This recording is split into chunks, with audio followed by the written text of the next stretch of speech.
어느 날 갑자기 세계 곳곳에 퍼진 정체불명의 바이러스에 감염되어 사람들의 감각이 하나씩 사라진다면 세상은 어떻게 변할까요? 처음에는 당황하고 불편함을 느끼지만 조금씩 적응해가는 사람들도 있을 거고, 바뀐 상황을 받아들이지 못한 채 불안과 공포에 사로잡히는 사람들도 있을 거예요. 먼저 후각이 사라진다고 상상해 볼까요? 냄새를 맡지 못하는 건 불편하다고 느끼지 않을 사람들도 있겠지만, 조향사처럼 후각이 예민해야 하는 직업인이라면 직장을 잃게 될 거예요. 향기와 관련된 추억이 희미해질 수도 있어요. 오래전 여행지에서 맡았던 꽃향기, 비 오는 날의 흙냄새, 해 뜨기 전 상쾌한 새벽 공기 냄새 등이 떠오르지 않아 우울해지는 사람들도 있을 거예요. 미각을 잃게 된다면 어떨까요? 아마도 후각을 상실했을 때보다 더 많은 사람들이 불편함을 느낄 거예요. 맛의 차이를 느끼지 못하니 식당을 찾는 손님들의 발길이 끊겨 고급 식당은 폐업을 하고 요리사들도 실직할 거예요. 그럼에도 먹는 행위 자체를 좋아하는 사람들이 있을 거고, 사람들은 위기를 극복하려고 노력할 거예요. 여러분이 요리사라면 이 난관을 어떻게 해결할까요? 아마 맛을 느끼지 못하는 사람들을 위해 미각을 대신해 시각적으로 화려한 요리들을 개발하지 않을까요?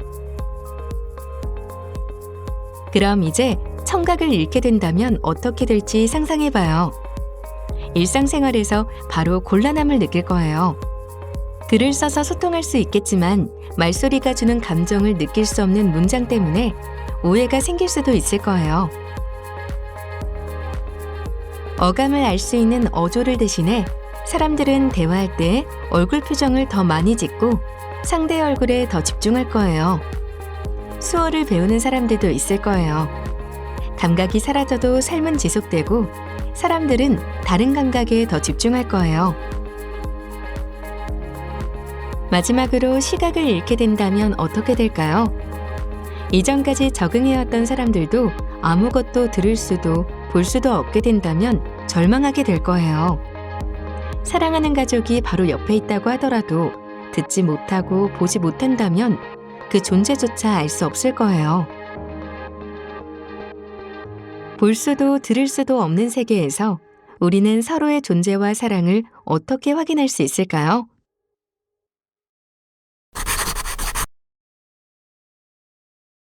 여러분이 만약 청각을 잃게 된다면 어떤 점이 불편하고 또 어떻게 대처할 것 같아요? 소리를 듣지 못하면 생활하는데 불편함이 있겠지만 글을 써서 소통한다면 별다른 문제가 없을 것 같아요. 전 평소에 음악 듣는 걸 좋아하는데 음악을 못 듣는 건 상상도 안 돼요. 시험 스트레스를 받았을 때 어떻게 풀면 되는지 찾아볼 것 같아요. 아, 그러고 보니 소리가 들리지 않으면 제가 좋아하는 예능 프로그램도 자막 없이는 못 보겠네요.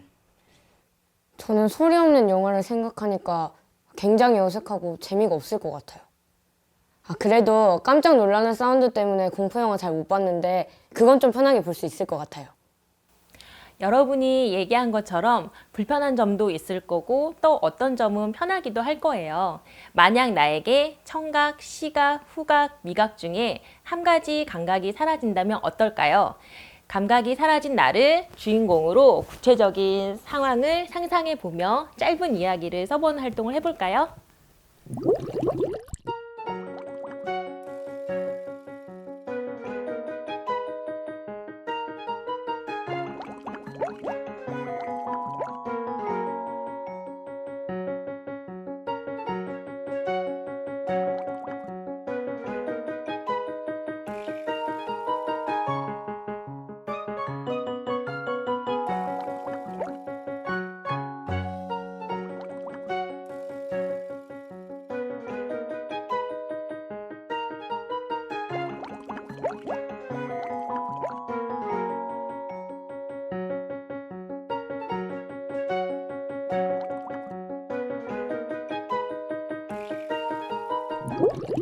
그럼 작성한 이야기를 한 명씩 말해볼까요?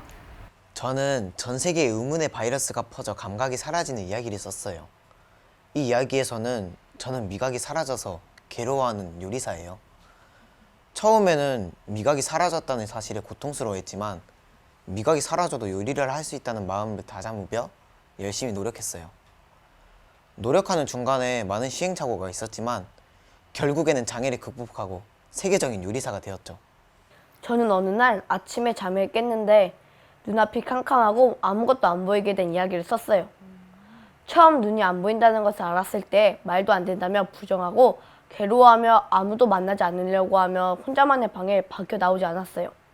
하지만 가족들과 친구들의 도움으로 장애를 극복하고 씩씩하게 생활하게 되었어요.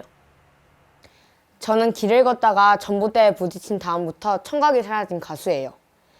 청각이 사라진 후에도 계속해서 가수를 하려고 노력했지만 한계가 있었어요. 그래서 결국 가수를 포기하고 다른 삶을 사는 것을 택하는 이야기예요. 모두 잘 작성해 주었네요. 바이러스로 감각이 하나씩 사라진다는 설정, 어느 날 눈을 떴더니 갑자기 앞이 안 보인다는 설정 등은 비현실적으로 보이지만 사실 현실에서 장애인들은 늘 경험하는 일상이에요. 맞아요. 생활의 불편함뿐 아니라 오해로 인해 상처받는 경우도 많죠. 겉으로 보기에 티가 안 나는 청각 장애인들은 들으면서 못 들은 척하는 거다, 버릇 없다, 발음이 좀 달라서 멍청해 보인다는 이야기를 들어본 경험이 있다고 해요. 제가 만약 그런 오해를 받는다면 너무 슬플 것 같아요. 그래요. 그렇지만 장애인이 모두 불행하다고 판단하고 동정하는 건 장애인들을 불쾌하게 만들 수도 있어요. 불편한 것과 불행한 것은 다르니까요. 불편하다는 말을 들으니까 생각났는데 시각 장애인이 웹툰을 볼 수 있는 방법은 없나요? 청각 장애인은요? 음악을 못 듣나요? 영화는요? 장애인이 영화를 보는 건 정말 힘들겠어요. 장애인이라고 해서 대중예술을 즐기지 못할까요? 장애 등급에 따라 어느 정도 소리를 들을 수 있는 청각 장애인도 있고 아주 가까이 있는 건 볼 수 있는 시각 장애인도 있어요. 장애인들이 영화, 웹툰, 음악, 미술 등을 감상할 수 있는 방법을 생각해 볼까요?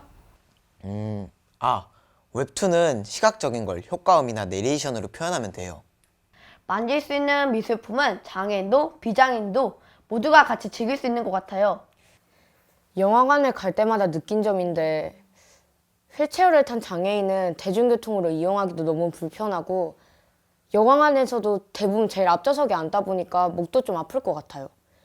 휠체어를 탄 장애인도 영화를 편안하게 볼 수 있으면 좋겠어요. 맞아요. 선생님도 장애인들이 대중교통을 좀 더 편하게 이용할 수 있게 개선되면 좋겠어요. 여러분이 얘기한 것처럼 우리 사회에서는 장애인들이 함께 문화를 즐길 수 있게 베리어 프리 버전으로 제작되는 경우가 있어요. 베리어 프리? 베리어 프리가 뭐예요? 베리어 프리는 장벽이라는 뜻의 베리어와 자유를 뜻하는 프리가 합쳐진 단어로 비장애인, 장애인, 노약자 모두가 즐길 수 있게 물리적, 심리적, 제도적 장벽을 없애자는 운동을 말해요. 유모차나 휠체어가 쉽게 들어갈 수 있게 문턱이 낮게 설계된 저상버스나 수어 통역을 배치한 콘서트 등도 베리어 프리 예로 들을 수 있어요. 영화의 경우 시각 장애인을 위한 화면 해설과 청각 장애인을 위한 자막 해설이 들어가 있고요. 오늘 우리는 감각이 사라진 세상에 대해 상상하고 짧은 이야기를 쓰면서 장애인들의 불편함에 대해 이야기해 봤어요. 장애인, 비장애인, 어린이, 노약자 등 누구나 소외되지 않고 문화를 향유할 권리가 있어요. 만약 일상 예술을 접하는데 불편함이 있다면 그 불편함을 해소하기 위해 우리 모두 노력해야 되겠죠? 네!